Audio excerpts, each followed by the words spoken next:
श्री गणेशाय नमः। हर हर महादेव। ओम नमः शिवाय। श्रावण महात्म्य तीसरा अध्याय। नक्त व्रत। सनत कुमार भगवान शंकर से बोले, आपने व्रत समुदाय का उद्देश्य बताया, परंतु मेरी जिज्ञासा शांत नहीं हुई है। आप विस्तार पूर्वक इन व्रतों को बताने की कृपा करें। आप खोलकर मुझे समझाएं, जिसे सुनकर मैं कृतकृत्य हो जाऊं। शरत कुमार की प्रार्थना पर भगवान महादेव बोले, जो भक्त श्रावण मास को नक्त व्रत कर व्यतीत करता है, वह संपूर्ण वर्ष इस नक्त व्रत का फल भोगता रहता है। दिन की समाप्ति से 3 घड़ी पहले रात्रि भोजन को नक्त व्रत कहा जाता है। नक्त व्रत भोजन में सूर्यास्त से 3 घंटे पहले के समय को छोड़कर शेष समय लिया जाता है। सूर्यास्त से पहले के 3 घंटों को संध्या काल कहा जाता है। संध्या काल में आहार, मैथुन, निद्रा तथा स्वाध्याय करना वर्जित है। अब मैं तुम्हें गृहस्थ एवं सन्यासी के भेद से नक्त भोजन की 2 प्रकार की व्यवस्था बताता हूँ। ध्यान पूर्वक सुनो। जब सूर्य देव के मंद होने पर अपने शरीर की छाया दुगनी हो जाए, उस समय को सन्यासी के लिए नक्त भोजन व्रत कहा है। शास्त्रों में गृहस्थ के लिए नक्षत्र के उदय होने पर रात्रि भोजन करने को नक्त भोजन व्रत कहा है। शास्त्रों में सन्यासियों के लिए रात्रि काल में भोजन निषिद्ध हो जाने से दिन के अष्टम भाग में भोजन करना बताया है। गृहस्थी को विधि द्वारा रात्रि में नक्त व्रत का भोजन करना चाहिए। सन्यासी, विधवा तथा विदुर को सूर्यास्त से पहले ही भोजन करने का विधान है। पुत्रवान, आश्रयहीन तथा स्त्री विहीन पुत्रवान विदुर को रात्रि में भोजन करना निषिद्ध है। श्रावण मास में नक्त व्रत करने वालों प्राणी उत्तम गति को प्राप्त होते हैं। श्रावण मास के प्रारंभ होने पर प्रतिपदा तिथि में प्रातः काल मनुष्य यह प्रतिज्ञा करे कि मैं पूरे श्रावण मास में ब्रह्मचर्य का पालन करूंगा तथा प्रतिदिन प्रातः स्नान करूंगा। नक्त व्रत रात्रि शयन तथा अन्य प्राणियों पर दया भाव रखूंगा।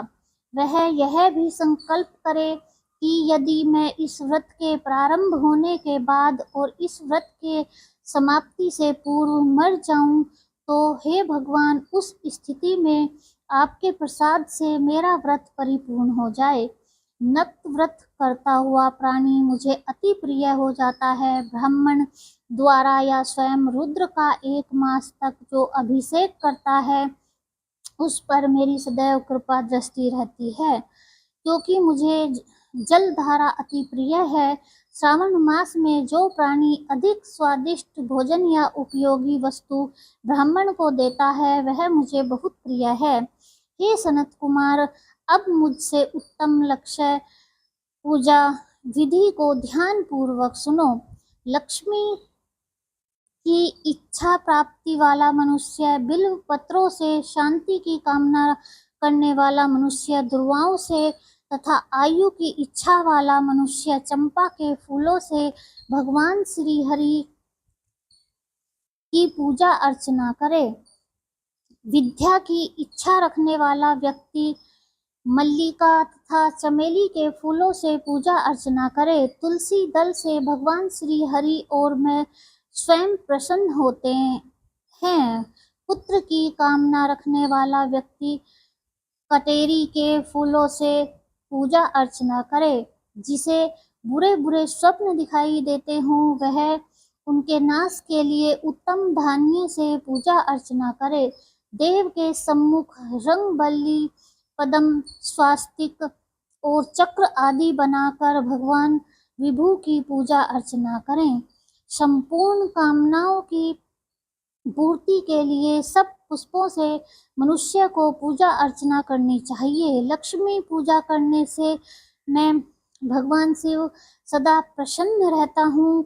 अंत में उद्यापन करना चाहिए। उद्यापन के लिए मंडप बनवाकर उसके तीसरे भाग में वेदी बनानी चाहिए। पुण्य वाचन कर आचार्य का वर्ण करना चाहिए। मंडप में बैठकर रात्रि जागरण कर वेद पाठ कराना चाहिए। वेदी पर उत्तम चतुर्लिंग तो भद्र बनाकर उसके मध्य भाग में चावलों से सुंदर कैलाश का निर्माण करना चाहिए। उस वेदी में यथा स्थान तांबे का कलश स्थापित करना चाहिए। उसमें पंच बल्ब तथा सूक्ष्म वस्त्र रखने चाहिए। उसमें भगवान शंकर की स्वर्ण की मूर्ति को पंचामृत से स्नान कराकर स्थापित कर अर्चना करें। नैवेद्य युक्त धूप दीप गीत वाद नृत्य तथा वेद शास्त्र पुराण द्वारा रात में जागरण करना चाहिए तथा प्रातः काल होने पर स्नान करना चाहिए। पवित्र शास्त्रोक्त विधान से वेदी बनानी चाहिए। तिल घी पायस मूल मंत्र गायत्री शिव सहस्त्र नाम से हवन करना चाहिए। जिस मंत्र से पूजन किया है उसी मंत्र से हवन करना चाहिए। खांड घी चावल से हवन करना चाहिए। हवन समाप्ति पर पूर्णाहुति देनी चाहिए। प्रातः वस्त्र अलंकार आभूषण से आचार्य का अर्चन करना चाहिए। ब्राह्मणों का पूजन कर उन्हें दक्षिणा देनी चाहिए। जिन मंत्रों से भगवान शिव की लक्ष्य पूजा की है उन चीजों को दान करना होता है। स्वर्ण निर्मित भगवान शंकर की मूर्ति का अर्चन करें। यदि 1 महीने तक दीप जलाया हो तो उसको दान में देना चाहिए। संपूर्ण इच्छाओं की सिद्धि हेतु स्वर्ण की बत्ती चांदी का निर्मित दीप बनवाकर उसमें गौ का घी भरकर दान देना चाहिए। ब्राह्मणों को भोजन कराकर दक्षिणा दें। इस प्रकार जो मेरी अर्चना करता है मैं उस पर सदैव प्रसन्न रहता हूँ। जो मनुष्य श्रावण मास में अपनी प्यारी वस्तु का त्याग करता है और वह मुझे अर्पण की जाती है तो हे मुने उस फल को सुनो। इस लोक में तथा परलोक में वह वस्तु लाख गुना होकर मिलती है। निष्काम भाव से त्यागने पर उत्तम गति की प्राप्ति होती है। जो भक्त मेरा रुद्री पाठ करता है वह प्रति अक्षर करोड़ वर्ष तक रुद्र लोक में निवास करता है। पंचामृत के अभिषेक से मोक्ष की प्राप्ति होती है। श्रावण मास में धरती पर सोने वाले मनुष्य को हाथी दांत से बनी हुई या चंदन निर्मित नवरत्न से जड़ी हुई मृदु गरुड़ चिन्ह वाली रुई से भरी कपड़े के रिजाई और तकियों से संपन्न सैया प्राप्त होती है।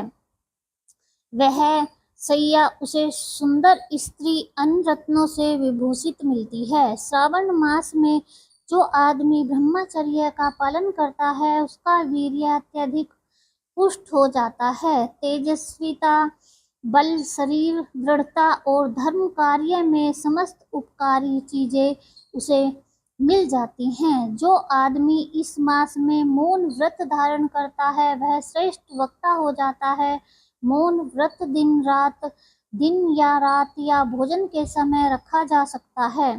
मौन व्रत में यदि मनुष्य घंटा तथा पुस्तकें दान करता है तो उसको सब शास्त्रों की जानकारी स्वयं प्राप्त हो जाती है। वह मौन व्रत के प्रभाव से बृहस्पति के समान बुद्धि वाला बन जाता है। मौन व्रत करने वाले मनुष्य की किसी से कलह नहीं होती। जय हो भोलेनाथ जी की।